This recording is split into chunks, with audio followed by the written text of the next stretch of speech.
We're going to break down a video we've been using for over a year and still getting high-quality leads at a good price. Hi, and welcome to the Radical Webinar Podcast, the show that helps six-figure high-ticket coaches who hate marketing scale the business to seven figures and beyond with webinars. In this episode, I'm going to explain how we created a kick-ass video ad that we have been using for over a year to drive registrations to a webinar. Hi, this is Terence Tam. Now, if you haven't run social media ads before, you're probably wondering what is the big deal about having a video that's been running for over a year and is still getting cheap leads. But for those of you who already know, even good videos do not perform for more than a few months before. You need to replace them on social media ads. That's because after a while, people tend to grow sick of your ad and they become less responsive. So what ends up happening is that your cost per lead keeps going up over time. Now, if you're ready, let me break down this awesome ad for you so you can use it in your own advertising.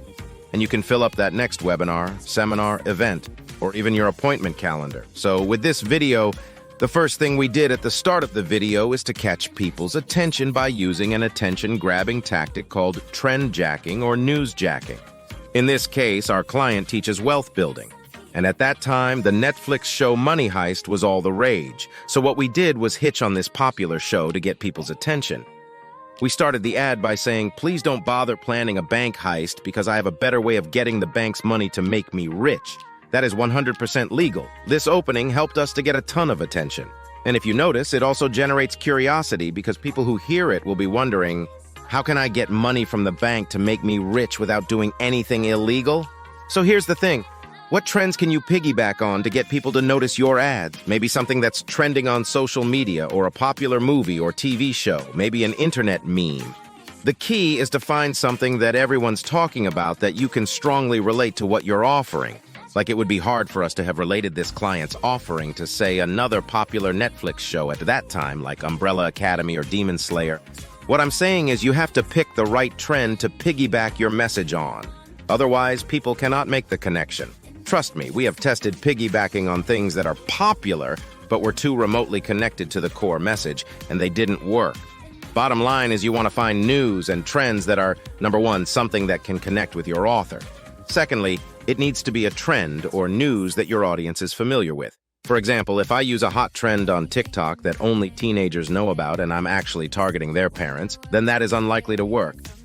Now, the second thing we did in this video is that we continued to play on the curiosity angle in the rest of the scripts based on the money heist theme. For instance, we said things like, "Found a way to make banks love me and to give me lots of money, and that's why I say this system works so well. It's almost like robbing the bank." Sentences like these create an open loop for the listener. They cannot help but wonder how this works. They want to find out more. And how can they find out more?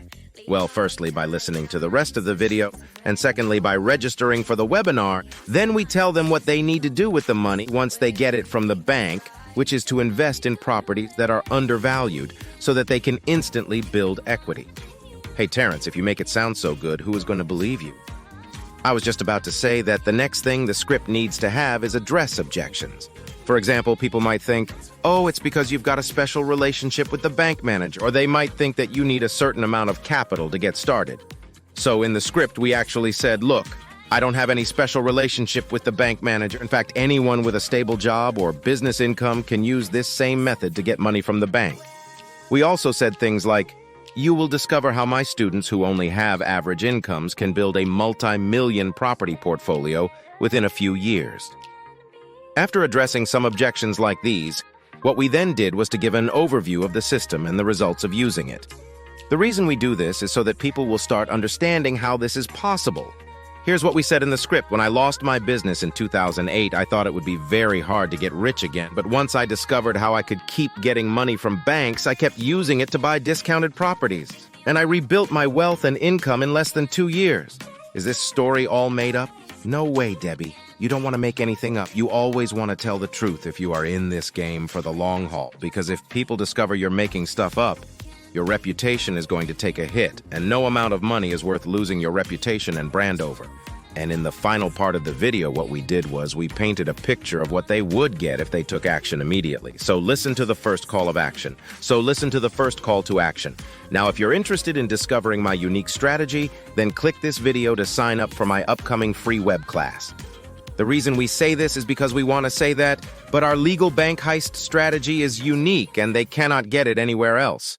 We also gave them more specifics about what they will get at a webinar by saying, now, if you're interested in discovering my unique strategy, then click this video to sign up for my upcoming free web class. Now, we mentioned 12 months here so that people can get the understanding that if they apply what they learn, they can get results within that time period. And at the same time, there is an element of urgency because we are implying that property can give you massive property gains in a year, but you got to take action.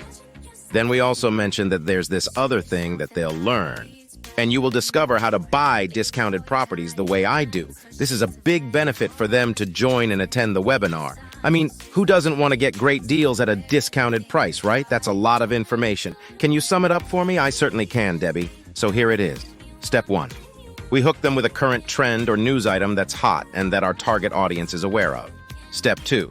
We use curiosity and the promise of benefits to get them to listen to the whole video. Step 3. We address the common objections that pop up. Step 4. We tease them on what they can potentially get if they sign up for the webinar. That's all there is to it. I hope this framework helps you craft a video that will fill up your events. Test it out. Let me know how it works for you.